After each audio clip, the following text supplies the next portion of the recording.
오늘 우리가 함께 읽은 로마서의 마지막 장 16장의 말씀은 로마서를 맺으면서 사도 바울이 로마 교회 성도들에게 전하는 문안 인사를 담고 있습니다. 1절부터 15절에 걸쳐서 보면 바울은 로마 교회 성도들이 문안 인사를 전할 사람들이 있음을 소개하고 있습니다. 겐그레아의 교회 일꾼인 베베부터 15절의 올름바까지 이름이 거론된 사람만 27명 가까이 되고요. 그 외에 무리, 권속, 교회로 언급된 사람까지 더한다면 정말 많은 사람들, 셀 수 없을 만큼 많은 사람들을 소개하고 있다고 봐야 할 것입니다. 바울은 로마서뿐만 아니라 다른 서신들을 마칠 때에도 이처럼 여러 성도들의 문안 인사를 전하곤 합니다. 그리고 이렇게 문안 인사를 통해서 여러 성도들이 있음을 소개하지요. 이렇게 바울이 성도 간의 문안을 강조하는 것은 우리가 어제 나누었던 말씀처럼 예수님을 믿는 모든 그리스도인들이 하나로 이어져 있기 때문입니다. 그리고 그렇게 하나로 이어져 있는 그리스도인들이 서로 만나 교제하고 문안하는 것은 참으로 복되고 기쁜 일이기 때문이지요. 우리가 교회에서 만날 때마다 주님의 이름으로 문안하며 서로의 삶을 나누는 것이 얼마나 소중한지 그것을 기억하고 살아간다면 그런 성도들이 모인 교회는 서로를 따뜻하게 보듬고 주님과 함께 동행하는 것을 함께 해나가며 또 응원해 줄 수 있는 아름다운 공동체가 될 것입니다. 내일 주일도 우리가 함께 모여서 하나님을 예배하고 또 함께 친교하는 시간을 가지게 될 텐데요. 오늘의 말씀을 우리가 되새기면서 서로 문안을 주고받고 그리고 사랑을 나누며 그 모습으로 하나님께 영광을 올려드릴 수 있기를 소망해 봅니다. 1절에서 16절까지의 말씀을 보면서 우리가 한 가지 더 깨닫게 되는 것이 있다면 바울이라는 한 사람, 그 한 사도 곁에는 수많은 동역자들의 손길이 함께 있었다는 것입니다. 바울이 유럽으로 향함으로 유럽이 기독교화되었다라고 할 정도로 바울은 수많은 도시에 복음을 전한 사람이고 교회를 세운 사람이었습니다. 바울이 전하는 복음을 듣고 그리스도인들이 된 사람들에게 어쩌면 바울은 별과 같은 존재였을지 모릅니다. 오늘 말씀은 그 바울이라는 한 사람, 별과 같은 사람이 자신에게 맡겨진 소명을 감당하고 별처럼 빛나기까지 수많은 사람들의 수고와 동행이 함께 있었다는 것을 보여줍니다. 겐그레아 교회를 섬기면서 바울과 성도들의 보호자가 되어줬던 베베, 바울의 동역자로서 목숨을 걸고 바울과 함께 복음을 전했던 브리스가와 아굴라, 바울의 첫 열매인 에베네도, 그리고 로마 교회 성도들을 위해서 수고했던 마리아, 바울보다 먼저 믿음을 가졌던 아드로니고와 유니아 등등. 바울은 한 사람 한 사람이 자신에게 어떤 사람들이었는지를 하나하나 회상하며 로마 교회 성도들에게 소개하고 있습니다. 그런 점에서 바울이 제시하고 있는 이 명단은 단순한 성도의 명단이 아닙니다. 이 명단은 바울이라는 한 사람이 어떤 삶을 살아왔는지, 그리고 그 삶에는 무엇이 남겨져 있는지를 보여주는 선명한 흔적과도 같습니다. 이방인의 사도 바울이라는 호칭은 어쩌면 바울 한 사람이 아니라 바울과 함께한 모든 성도들의 그 여정을 아우르는 호칭이라고 해도 어쩌면 틀린 말이 아닐지도 모르겠습니다. 이 자리에 있는 우리도 마찬가지입니다. 나라는 성도 한 사람은 하늘에서 갑자기 툭 떨어지는 것이 아닙니다. 우리가 알든 알지 못하든 내가 한 사람의 성도로 자라나기까지, 내가 지금 무언가 섬기는 그 자리에 서기까지 수많은 사람들의 손길이 함께하고 있다는 것입니다. 나의 부모님, 교회에서 만난 나의 선생님, 내 신앙의 선배, 내가 만났던 전도사님과 목사님, 그리고 내가 함께 신앙생활을 했던 친구 등등, 그 모든 사람들의 신앙의 고백과 사랑의 섬김이 있었기 때문에 그 모든 것들이 모여서 지금 나라는 한 사람을 빚어냈다는 것이지요. 우리가 이것을 기억하면서 살아간다면 우리는 어떻게 살아가야 하겠습니까? 매 순간 나에게 예수님을 믿는 그 믿음을, 가장 귀한 선물인 그 믿음을 전해준 그 모든 이들에게 감사하면서 살아가야 할 것입니다.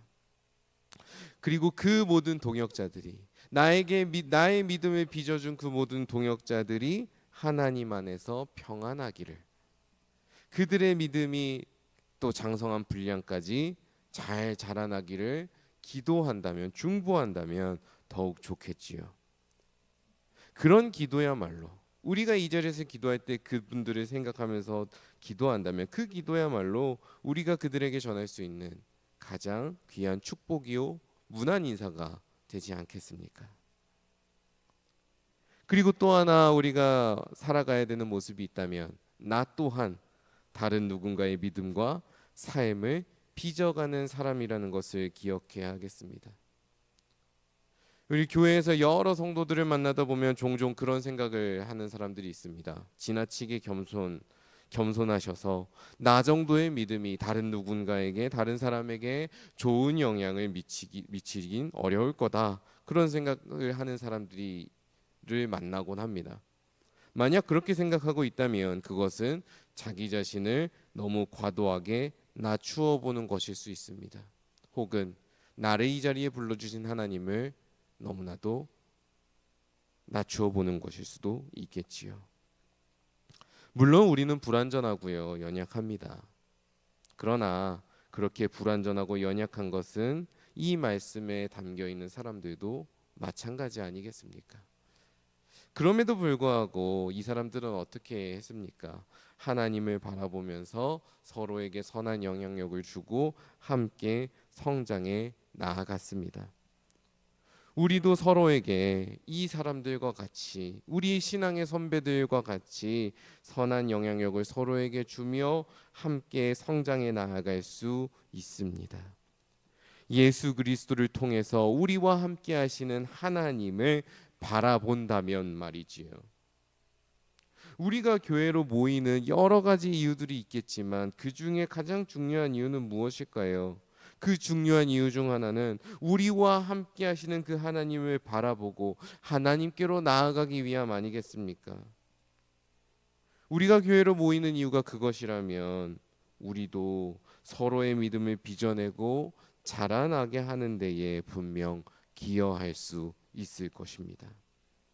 봉헌교회 모든 성도들이 그렇게 서로의 믿음을 성숙하게 만들고 함께 열매 맺어가는 기쁨을 누릴 수 있기를 소망해 봅니다. 마지막으로 17절부터 20절까지의 말씀을 보면 바울이 로마교회 성도들에게 마지막으로 권면하는 당부의 말씀이 담겨 있습니다. 17절과 18절의 말씀만 함께 살펴보도록 하겠습니다. 17절 18절은 이렇게 말씀합니다. 형제들아, 내가 너희를 권하노니 너희가 배운 교훈을 거슬러 분쟁을 일으키거나 거치게 하는 자들을 살피고 그들에게서 떠나라. 이 같은 자들은 우리 주 그리스도를 섬기지 아니하고 다만 자기들의 배만 섬기나니 교활한 말과 아첨하는 말로 순진한 자들의 마음을 미혹하느니라. 아멘. 자, 이 말씀을 우리가 묵상하는 가운데 먼저 좀 염두에 두어야 될 것이 있는 것 같습니다. 무엇인가 하면 초대교회에서도 의견이 달라서 논쟁이 벌어지는 일들이 있었다는 것입니다. 때로는 그 논쟁이 다툼과 가까운 형태로 벌어지기도 했었다는 거죠.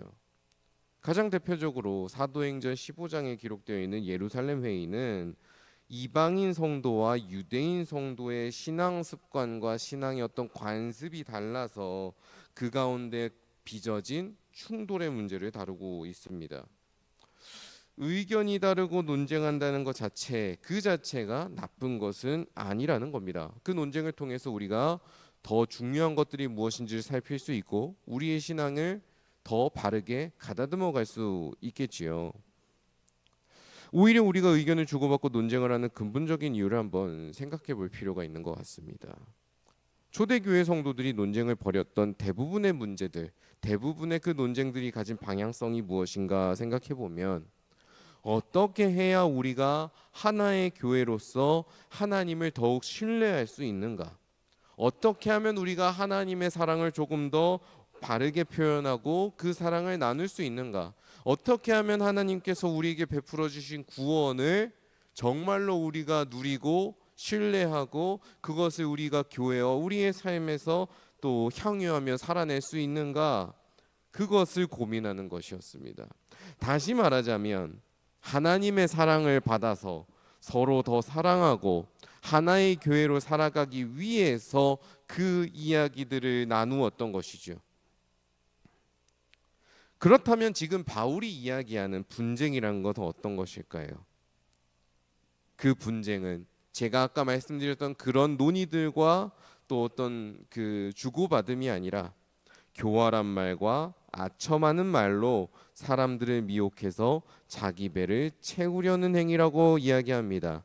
즉 자기 편을 만들고 자기 세력을 만들기 위해서 딴지를 걸고 상대방을 공격하는 것이죠.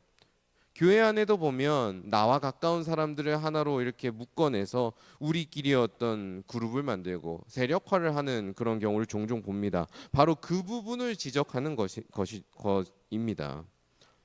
이렇게 논쟁이 벌어지면 어떻게 되느냐?